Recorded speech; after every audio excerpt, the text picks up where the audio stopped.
सस्सी जल्दी आना। ज़बेदा ने तैयार होती हुई सस्सी को आवाज़ लगाई। आज अमीना की मेहंदी की रस्म थी। अभी तो मैं गई भी नहीं और आपको मेरी वापसी की जल्दी है। आज वो मेरून रंग की घाघरा चोली पहने, सर पे दुपट्टा ओढ़े, आंखों में भर भर कर काजल डाले बहुत खूबसूरत दिखाई दे रही थी। बज़ाहिर तो वो खुश थी क्योंकि आज इसकी प्यारी सहेली की शादी होने जा रही थी, मगर दिल इदास इसके जाने से। एक और रोग जो वो दिल को लगा बैठी थी, अपने ख्वाबों के शहजादे से प्यार करके वो उसे अंदर ही अंदर दीमक की तरह खाए जा रहा था। वो शीशे में खुद को देखने लगी। बड़ी बड़ी भूरी गजाली आँखें, नाक इसमें बारीक सी तार, बारीक पंखड़ियों से नाजिक लबों पे हल्की सी लपस्टक जो अमीना ने ही उसे मेले से खरीद कर दी थी। कमर से नीचे आते रेशमी घिने स्याह गेसो जिसे उसने चोटी में गूंद कर शाने पे डाल रखा था। दूध मलाई जैसी रंगत, वो किसी शहजादी से कम तो ना थी, मगर अमीरी गरीबी तो ऊपर वाले के हाथ में है कि वो जिसे चाहे दे, जिसे चाहे ना दे। असल अमीर होना दिल का अमीर होना होता है। पैसा हासिल कर के तो कोई भी अमीर हो जाता है, मगर किसी को देने की सकत किसी किसी में ही होती है। दुनिया में कितना ही पैसा कमा लो, कब्र में इंसान खाली हाथ ही जाता है। ससी दिल की अमीर थी। हाँ, उसने ऊंची जगह दिल लगाया था। ख्वाहिश तो हर इंसान करता है, इसने भी कि उसका पूरा होना इंसान के बस में नहीं, इस खुदा के हाथ में था। और इस खुदा की क्या रिज़ा थी, ये तो वही बेहतर जानता था। वो अपने बारे में सोचते हुए खोने लगी थी। अधूरापन ही जिंदगी है। मैं धीरे धीरे अपने आप को खो रही हूँ और मेरी रूह में बेचैनियाँ भरने लगी हैं। दिल जिन राहों पर चलने के लिए ज़द करने लगा है, वो रास्ता आसान नहीं है। लेकिन दिल को तेरी हंसी के सिवा कुछ सुनाई नहीं दे रहा, मगर मैं सुन रही हूँ वो आवाज़ें जिनमें शायद कभी तेरी हंसी दब जाए। सुना है मोहब्बत में खुद को खोना पड़ता है, लेकिन मैं खुद को खो देने से डर रही हूँ। मैंने खुद को खो दिया तो कभी तलाश नहीं कर पाऊंगी, क्योंकि हम जैसों का खोकर वापस मिलना नामुमकिन है। हर इंसान का खुद को वापस लाने का तरीक़ा दूसरों से अलग होता है। अगर मैं तुम होकर डूब गई तो इस गहरे कन्वे से खुद को निकाल कर लाना बहुत मुश्किल हो जाएगा। शायद मैं अपनी ज़ात का एक हिस्सा खो दूँ, तो ऐसे में सवाल ये है कि मैं उस खोए हुए हिस्से के बिना कैसे आगे बढ़ पाऊंगी। आधे अधूरे ख्वाब बहुत तकलीफ़ देते हैं। पता है, ख्वाबों में जीने वाले एक दूसरे के हो जाएं तो ज़िंदगी उन्हें चैन से जीने नहीं देती। आजा बाहर सिसी। जी आई। वो दोपटा दरस्त किए बरक रफ्तारी से बाहर निकली। अमीना के घर इस मोहल्ले की सारी औरतें और लड़कियां मौजूद थीं। ढोलक की थाप पे इलाकाई गीत गाए जा रहे थे। सिसी भी उनके साथ मिलकर अपनी मीठी आवाज़ में उनका साथ दे रही थी। कुछ देर बाद इलाकाई धन पे सब लड़कियां धीरे धीरे इलाकाई स्टेप्स लेते हुए रक्स करने लगीं। सुसी भी इनमें शामिल थी। आखिर इसकी दोस्त की मेहंदी थी तो वो अपना हिस्सा डाल रही थी। बाकी औरतें तालियां बजाकर दाद दे रही थीं।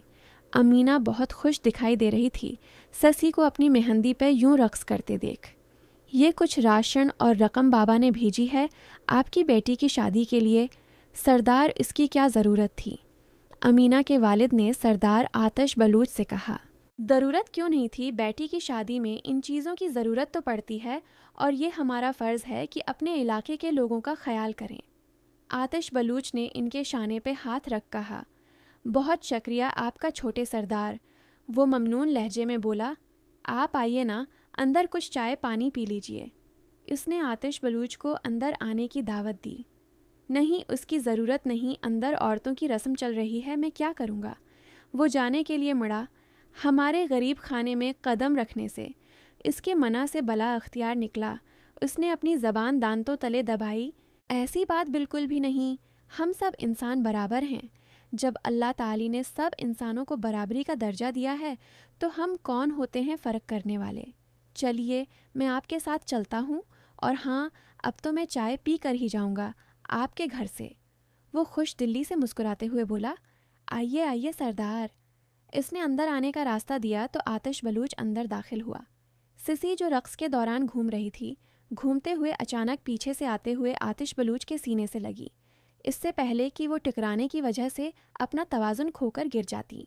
आतिश बलूच ने उसके शानों से थामकर इसे गिरने से रोका। किसी तलस्मी लम्हे ने सिसी के पैर इन देखी जंजीर से जकड़ डाले। इस वक्त वो उसके इंतहाई करीब था। इसकी नज़र उठने से इनकारी हुई। इसका बस तो अपने दिल की धड़कनों पर भी किसी तौर ना चल रहा था, जो सीने में धड़क धड़क कर अब इसके कानों में सुनाई दे रही थीं। वो खुशबुओं के दीस का बासी अपने मखसूस परफ्यूम की महक में बसा बसाया इसके बेहद करीब था। आज तो गविया सुसी के दिल की मुराद बर आई थी। इस सितमगर शहजादे ने पहली बार इस प्यारी लड़की को गौर से देखा था, जिसकी घनी मरगाने रुखसारों पे झुके बरी तरह लर्ज रही थीं। आज किस्मत ने उन्हें एक कुर्ब का लम्हा बख्शा था, मगर सिसी में तो हिम्मत नापीद हो चुकी थी नजरें मिलाने की। आतिश बलोच बगूर इसकी समझ तक रहा था। आज वो सामने था, इसके मद्द मुकाबिल था, इसी पे निगाहें जमाए हुए था, मगर सिसी की ज़बान जिंग आलूद हो चुकी थी। ये चंद लम्हों पहले की बात है, जब वो उसकी ज़िंदगी में चुपके से चली आई। आने वाला एहसास दब्बे पांव आतिश बलूच के पीछे आन खड़ा हुआ और इसकी आंखों पर अपने दोनों हाथ रख दिए। इसने पूछा, कौन? इस एहसास ने शरारती अंदाज में कहा, मोहब्बत। इसने ये कहते हुए अपने कपकपाते हाथ इसके हाथों पर रख दिए और दोनों हंस दिए। वो खूबसूरत लम्हा चुपके से उसके दिल में उतर गया। जो दिल में दाखिल होने के सभी रास्ते जानते हों, वो दस्तक नहीं देते। दिल भी बड़ा अजीब है, हर आने वाले के लिए दरवाज़ा नहीं खोलता। इसके सिंग चलते हुए उसने आसमान की तरफ देखा, जहाँ चमकते सितारों ने रोशन होकर उसे मोहब्बत नामी आसमानी तहफ़ा मिलने पे झलमलाते हुए इसका खैर मुक़द्दम किया। आज सिसी अकेली इस मोहब्बत नामी जज्बे का शिकार न थी। वो शहज़ादा भी इस मोहब्बत नामी बला के तलसम के ज़ेर असर आ गया था। लोगों की चह मेगोइयाँ सुनकर आतिश ने सबसे पहले खुद को संभाला और सिसी को छोड़कर 2 कदम पीछे हुआ। सिसी अपनी भूरी आंखों को जमे पे जमाए न जाने क्या ढूंढने में सरगर्दा थी, जो उसे मिलकर ना दे रहा था। बैठिए सरदार। अमीना के वालिद ने मूढ़ा रखा तो आतिश बलूच इस पे विराजमान हुआ।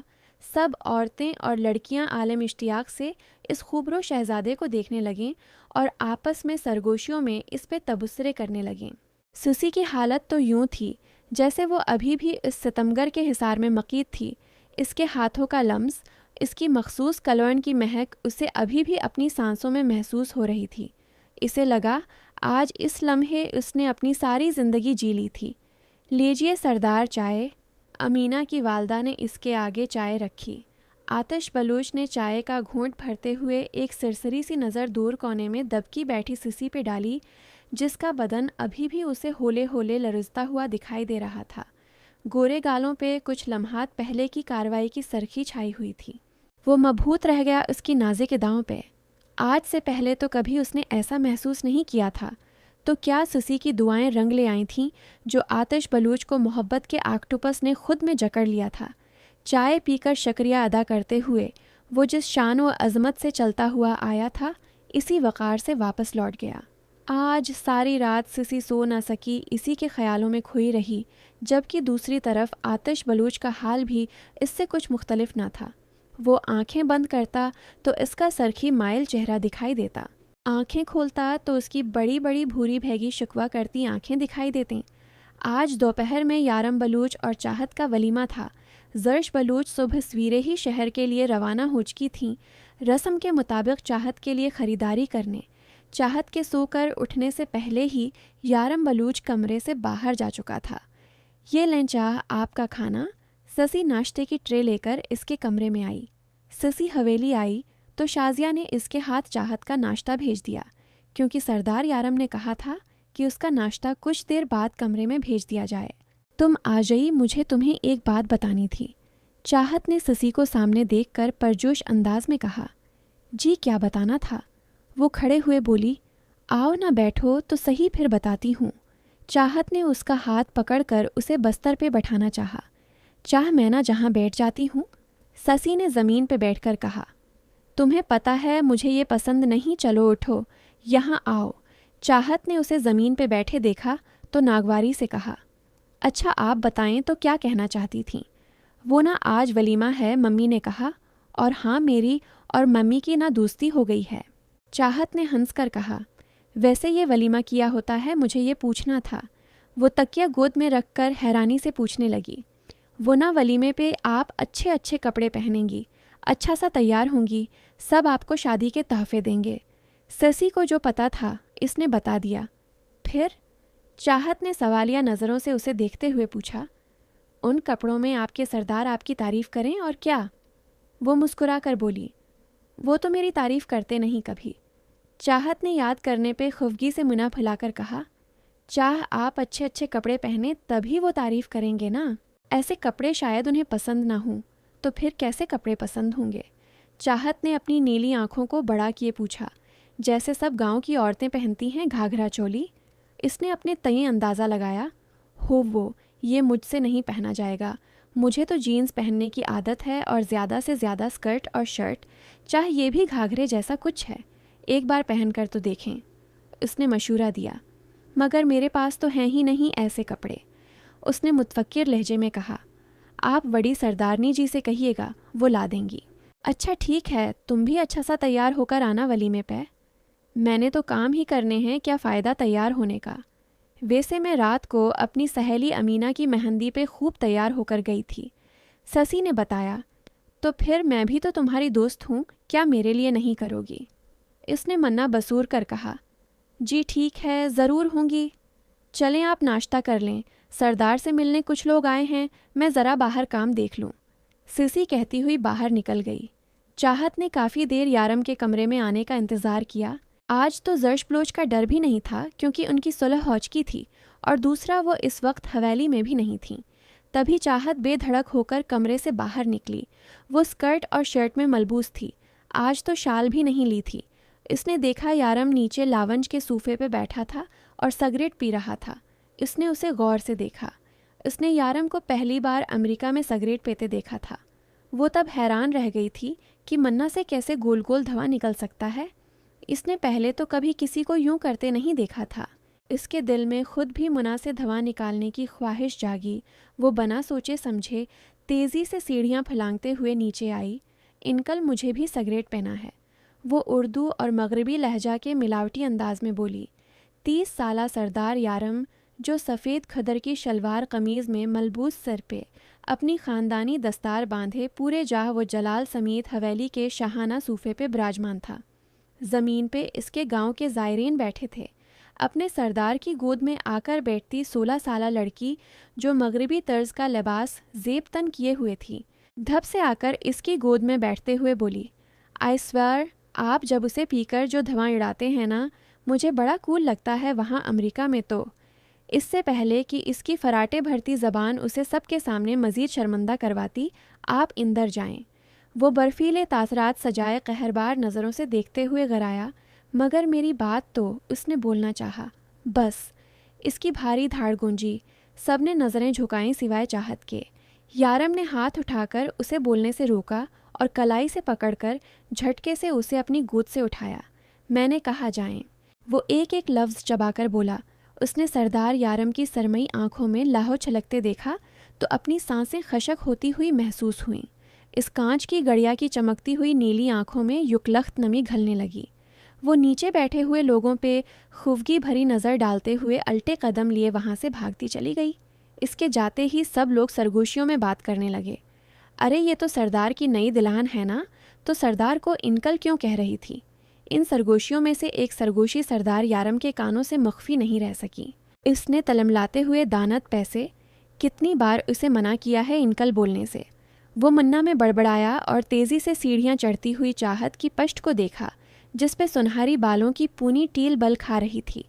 एक तो सबके सामने शाल के बगैर बाहर आना, दूसरा सबके सामने इसकी गोद में बैठना, तीसरा इंकल, और चौथा सबके सामने सिगरेट पीने की फरमाइश करना। गोया इसके तन मन में आग ही लगा गया था।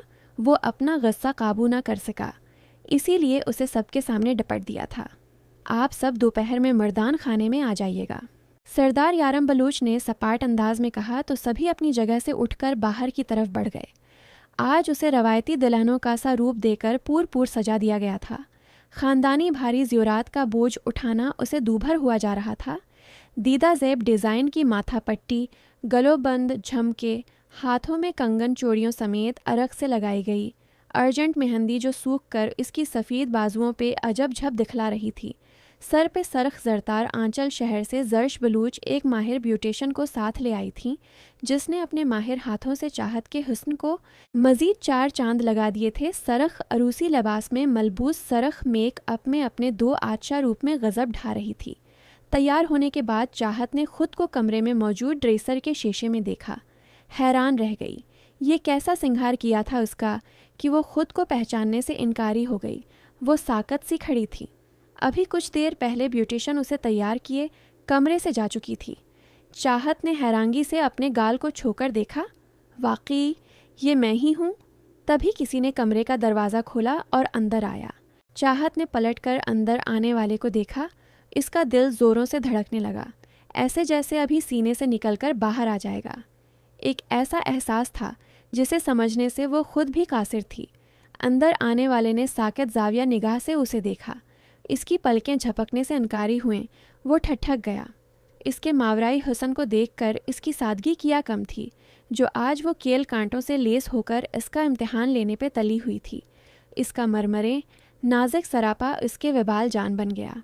यारम बलोच की निगाहों की तपिश थी कि इसकी इतनी दूरी पर भी चाहत को अपना चेहरा झलसता हुआ महसूस हुआ। चाहत ने अपना आंचल दरस्त किया जो शाने से थोड़ा ढलक गया था। इसकी हरकत से कमरे की खामोश फ़ज़ा में चौड़ियों की खंग से जैसे जलतरंग बज उठा। मैं नहीं बोलती आपसे। अचानक सुबह वाली डांट याद आते ही चाहत ने बेरखी से अपना रुख फेरा तो पाँव में पहनी पायल की झनकार कमरे में गूंजी, जो यारम बलूच को अपने दिल पे पड़ती हुई महसूस हुई। उसने गहरा सांस हुआ में अछाल दिया। इस वक्त इन बातों को भूल जाएं। इसने 2 कदम आगे बढ़कर कहा, नहीं, पहले ये बताएं, आपने मुझे डांटा क्यों था? वो नरौठेपन से आगे बढ़कर इसके सहने पे अंगली रख बोली, आइंदा आप कमरे से बाहर निकलते वक्त शाल ओढ़ेंगी। आपका ये मासूम सा चेहरा सिर्फ मेरे लिए है। मैं आपको दुनिया में हर नज़र से दूर रखना चाहता हूँ।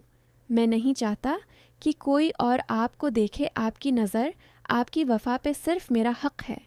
यारम बलूच इसकी कमर में हाथ डालकर उसे खींचते हुए अपने हिसार में लिए फसों खीज़ आवाज़ में बोला। इसने चाहत का सिर तापा, बगूर जायज़ा लिया, इस पे भरपूर सताइशी निगाहें जमाएं। चाहत धीमा सा मुस्कराई।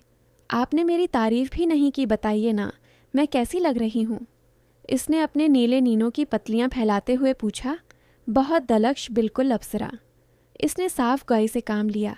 Thank you so much. अब थोड़ा सुकून मिला।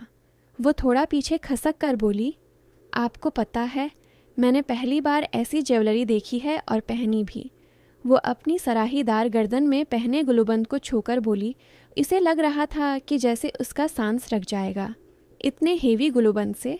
आपको पता है मुझे क्या लग रहा है? क्या? वो मध्यम सी आवाज़ में बोला।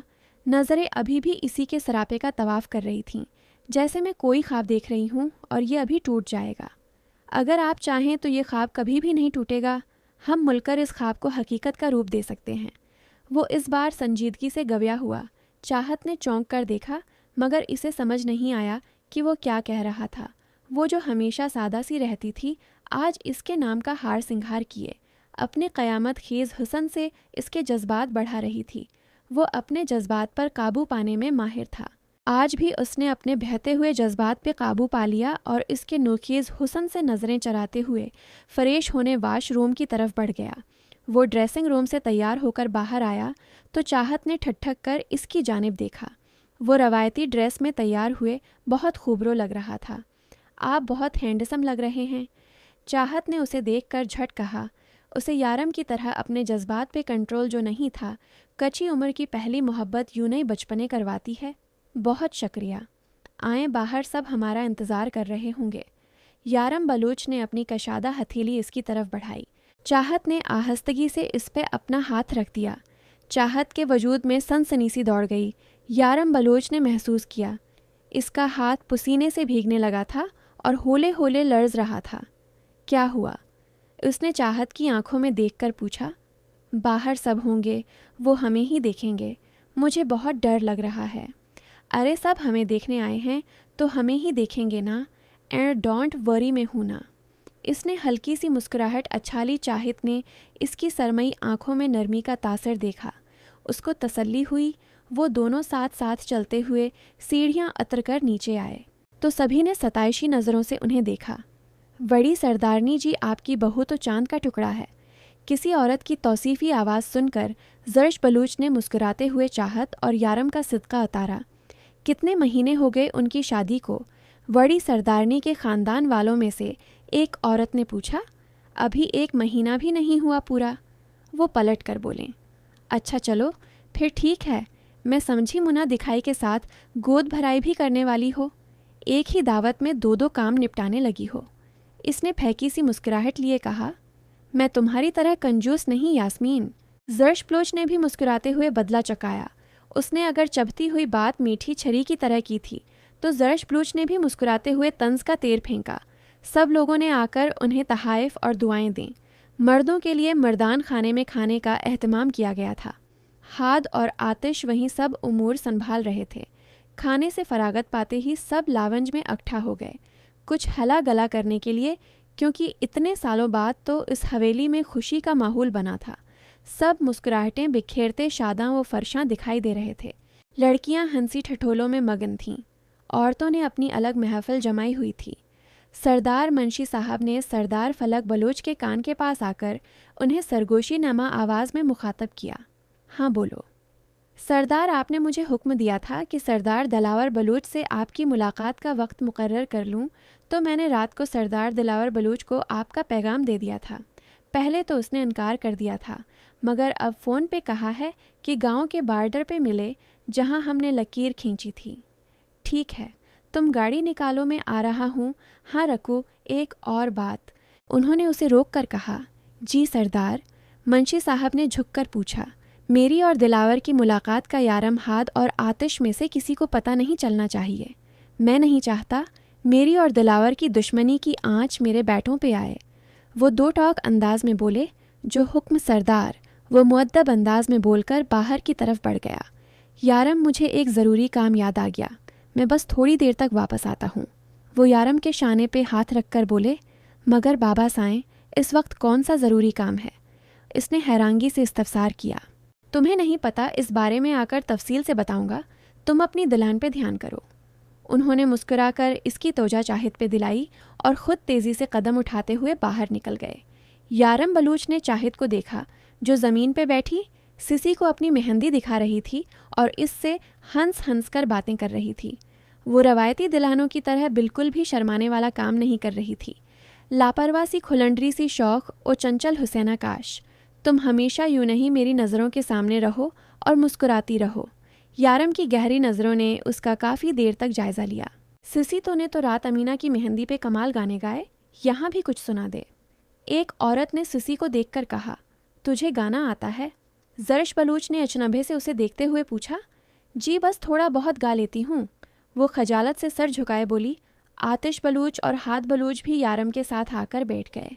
वैसे तो बहुत धने बजाता है, आज नहीं बजाएगा कुछ? यारम ने हाथ की तरफ देखकर कहा। मैं सिर्फ बजा सकता हूँ, गाने की उम्मीद मुझसे मत रखना। हाथ बलूच ने शाजिया से कहकर अपना सरोज मंगवाया। अपना आतिश भी तो कुछ हिस्सा डालेगा ना, आज ये कुछ सुनाएगा। उसने अपने दाएं जानिब बैठे हुए आतिश की तरफ देखकर कहा, भाई इतनी अच्छी आवाज़ नहीं, मेरी क्यों सबके सामने बेइज्जती करवानी है? यूनिवर्सिटी के एनुअल फंक्शन में तो तेरी संगम की धूम मची थी, अब क्यों घबरा रहा है? हाथ ने उसे कहा। ससी सबको मिठाई खिलाओ लाकर। जर्श बलोच ने उसे कहा तो वो उठकर किचन की तरफ बढ़ गई। जैसे ही वो किचन से निकलने लगी, एक बार फिर से आतिश बलूच के चौड़े सीने से टकरा गई। उसने अपनी बुलवरें हैरत ज़दा आंखों से उसे देखा। दिल एक बार फिर से दगा दे गया और धड़कने बेकाबू हुए। इस देव कामत को देखने के लिए सिसी को सर काफ़ी ऊपर उठाना पड़ा। सिसी बेमुश्किल इसके शाने तक पहुंचती थी। इसके अंदर क़यामत बरपा थी। आतिश बलूच ने तफसीली निगाहों से इसका जायज़ा लिया, जो आज आतशी गुलाबी रंग के घाघरे में आतशी गुलाबी कांच की चूड़ियाँ पहने सीधा इसके दिल में उतर रही थी। ये वही चूड़ियाँ थीं जो आतिश बलोच ने सिसी को मेले में लेकर दी थीं। आज उसने उसे अपनी गोरी कलाइयों की जीनत बनाया था। वो हैरत का मुजस्मा बनी खड़ी थी। मुझे तुमसे कुछ बात करनी थी, वो सादा से अंदाज में बोला, मगर सिसी की दुनिया को ज़ेर व ज़बर कर गया। वो खुशी के मारे मरने वाली हो गई थी। आज इसके शहजादे ने उसे रोककर खुद इससे बात करनी चाहिए थी। जी मुझसे? वो हैरत ज़दा आवाज़ में बोली और 2 कदम पीछे हुई आतिश बलूच ने देखा। वो अच्छा खासा कपकुपा रही थी। हाथ में मौजूद मिठाई की प्लेट भी लर्ज रही थी। मैं जिन थोड़ी ना हूँ जिसे सामने देखकर तुम यूं कांप रही हो। वो हल्के फल्के अंदाज में बोला, नहीं जी, ऐसी बात नहीं, मैं नहीं डर रही। उसने अपने खशक लबों पर जबान फेर कर इन्हें तर्क किया। आतिश बलोच ने इसकी ये हरकत बखूबी नोट की, मगर इसके चेहरे का खौफ इसे अजीब लगा। मैं भी तुम्हारी तरह एक आम इंसान हूँ, तो मुझसे डरने की कतई ज़रूरत नहीं। वो रसान से उसे समझा रहा था। जी, सिसी ने इस बात में सर हिलाया। मैं तुमसे ये कहना चाहता था कि तुम्हारे मन में जो भी चल रहा है, मुझे लगता है वो सिर्फ एक कशिश के सिवा और कुछ नहीं। सिसी ने चौंक कर उसे देखा। इसके सर पे तो हैरतों के पहाड़ टूट पड़े, तो क्या वो जान गया था मेरे दिल की बात। उसने हिरासा नज़रों से उसे देखा। तुम इस गांव में रहती हो, यहाँ पली बढ़ी हो, कभी शहर नहीं गई। अगर गई होते तो आज तुम्हारी सोच मुख्तलिफ होती। वो ठहरे हुए अंदाज में बोल रहा था। सिसी एकटक खामोशी से उसे सुन रही थी। शहर में सब मेरे जैसे दिखाई देते हैं। मेरा मतलब पहनावे से है, ये मेरी जीन्स और शर्ट, ये स्टाइल। वो अपने सल्की बालों में हाथ फेर कर बोला, शहर के सब लोग ऐसा ही करते हैं।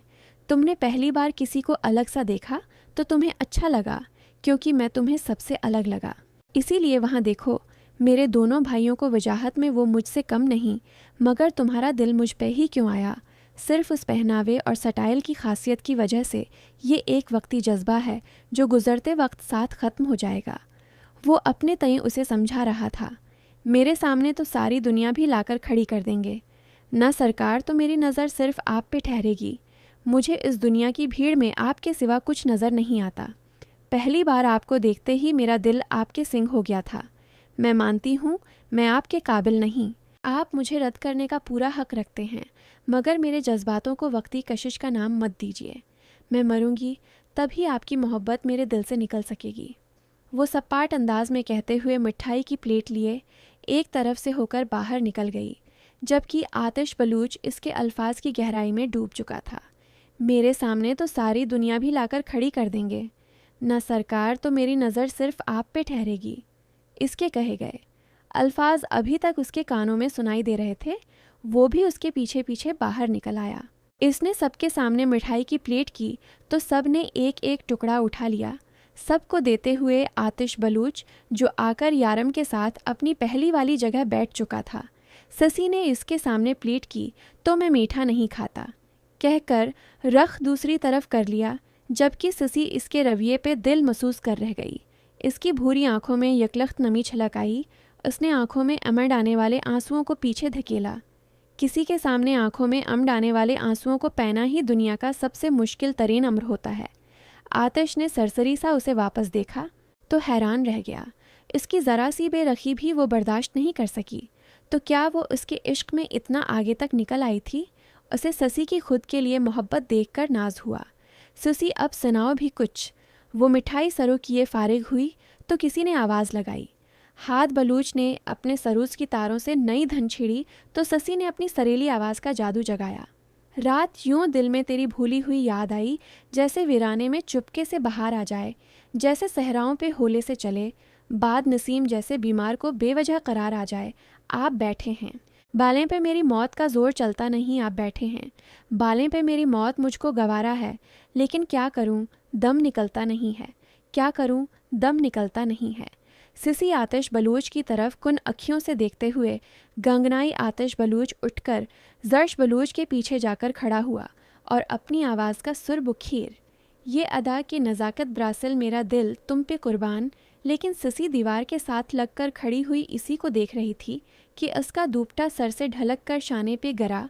क्या संभालोगे तुम मेरे दिल को, क्या संभालोगे तुम मेरे दिल को, जब ये आंचल संभलता नहीं है। वो जर्श बलूच के शाने पे ठोड़ी टुकाए सुसी की तरफ देखकर शरारत से आंख वंकिए। गंगनाया सुसी तो हैरत से दंग रह गई। उसे लगा ये उसका ख्याल था, हकीकत में आतिश बलूच ऐसा करेगा। वो तो ऐसा सोच भी नहीं सकती थी। मेरे नालों की सुनकर ज़बानें हो गईं। मोम कितनी चट्टाने मैंने पघला दिया पत्थरों को, एक तेरा दिल के पघलता नहीं है। मैंने पघला दिया पत्थरों को, एक तेरा दिल के पघलता नहीं है। सिसी ने नम आवाज़ में गाने के बोल अदा किए और रोते हुए भागने के अंदाज में हवेली से बाहर निकल गई। आज बलोच की नज़रों ने दौड़ तक उसका पीछा किया। उसने दिल में अहद कर लिया कि इस प्यारी सी लड़की का मज़ीद इम्तिहान नहीं लेगा और आज ही उससे अपने जज्बात का इजहार कर देगा। मगर दौड़ बैठी किस्मत उसकी सोच पे कहक़ह लगाकर हंस रही थी। मी कदों के सभी पीने वाले लड़खड़ाकर संभलते हैं, लेकिन तेरी नज़रों का जो जाम पी लें उम्र भर वो संभलता नहीं है।